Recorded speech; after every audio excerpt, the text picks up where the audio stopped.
Hey guys, welcome to Total Coffee!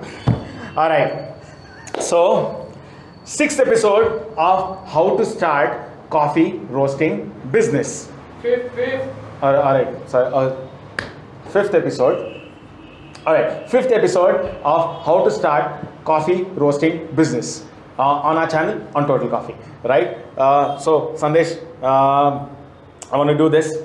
To roast or not to roast is the question. सवाल ये है कि roast करना है कि नहीं. To roast or not to roast? So Suhas, there are three options when a person starts a roasting business. Okay. Either he buys a roaster, Okay. or he gets green beans and gets it roasted somewhere, or he buys white label coffee. Can you please explain the pros and cons of all three? So that's pretty concise. That's pretty clear. Three options a person has. Option number one, buy a roaster. Option number two, buy green beans and get it roasted. Option number three, get white label coffee from a guy who's roasting coffee already. So let's start with option number one. Let's start with the pros of option number one, buying a roaster. The biggest pro is that you own a roaster, right? You can show it to the world on Instagram, on Facebook and YouTube, and then boast about it. But otherwise, the biggest pro for buying a roaster is you have control over everything. Literally, buying the green beans, making sure you have constant supply of the same coffee, talking to the planter, having that fulfillment of you roasting the coffee yourself. And quality assurance that you give to your customers. You can confidently give quality assurance, and then you can have quality control measures put in place completely when you buy your own roaster, right? So these are all the pros. So what are the cons is the super heavy investment that you need to put in while you have to buy a professional roaster. There are cheap roasters available out there, unfortunately. In the current market, in the kind of market that we are in, such competitive market where a lot of roasters are producing amazing quality coffee, buying a cheap quality roaster will not cut it, right? I always say if you have to win a race, you will have to have a car which is worthy of winning a race in. You can't buy a normal car and win a car race, right? So it's exactly like that. The analogy is exactly like that. So that is one of the biggest cons, the investment that you have to put down to buy a roaster. Then comes all of your other operational expenses like electricity, like gas, like people who can roast coffee on, like hiring a master roaster is not cheap. And the next disadvantage you have is for you to learn. It's not something that you can't overcome. This disadvantage, you will have to learn yourself as to how to roast coffee. It's not very difficult, but at the same time I can't say that it is really easy. You need to spend a lot of time. You need to roast a lot of coffees to call yourself a master roaster. So that's one of the cons, I would say, but it can definitely be overcome. So the second one, buying green beans and getting it roasted by somebody else. So here your logistics costs. I'll start with the cons here. The logistics cost that you have while you ship your green beans to your roaster and the roaster ships it back to you, and then you ship it to your customer. There is a delay. Your coffee might not be fresh by the time it reaches your customer because of all of these logistics that are involved, and you run the risk of your roaster not roasting the coffee for you consistently to the same roast profile as that was set before.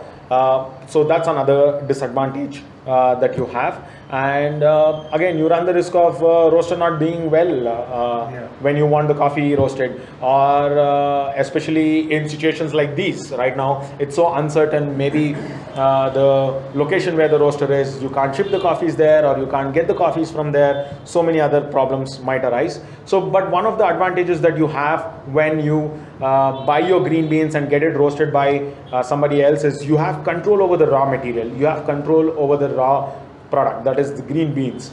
So you can go out, hunt excellent green beans, bring it back and get it roasted, whereas your competitors might not be able to do that. because they are so tied down to their roastery and the roasting process and the investments they've made and all of that. Here you're just investing on the green beans itself, so your capital requirement goes down, so you can go hunt for really good coffees, spend that money, extra money you have on high grade green beans, and get it roasted by your roaster or a batch work roaster.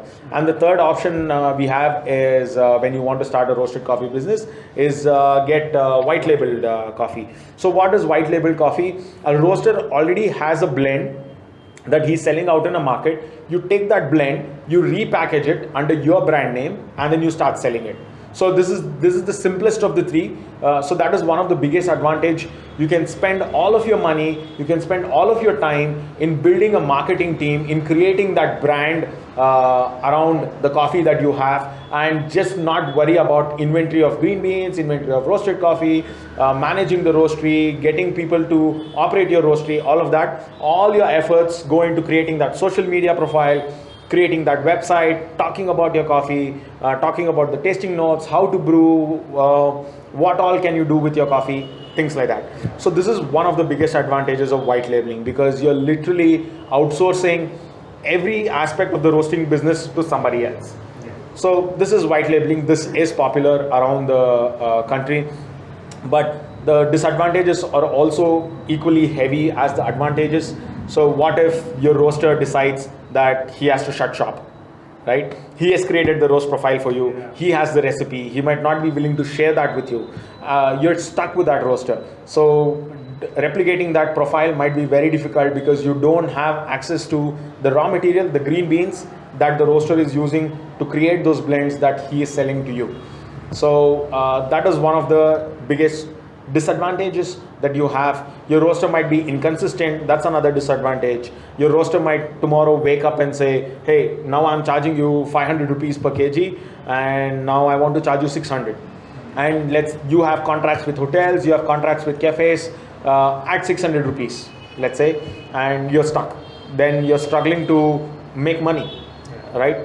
So that is the disadvantage of white labeling your coffees, honestly. So those are the three main options a person has, and those are the pros and cons. So now we have the pros and cons. Decide Yeah. which route you want to take, whether you want to buy a roaster, roast it yourself, be in control of everything, or you want to buy green beans, invest in getting awesome green beans from around India and around the world. Yeah. Give it to a accomplished roaster with whom you have good relations, Yeah.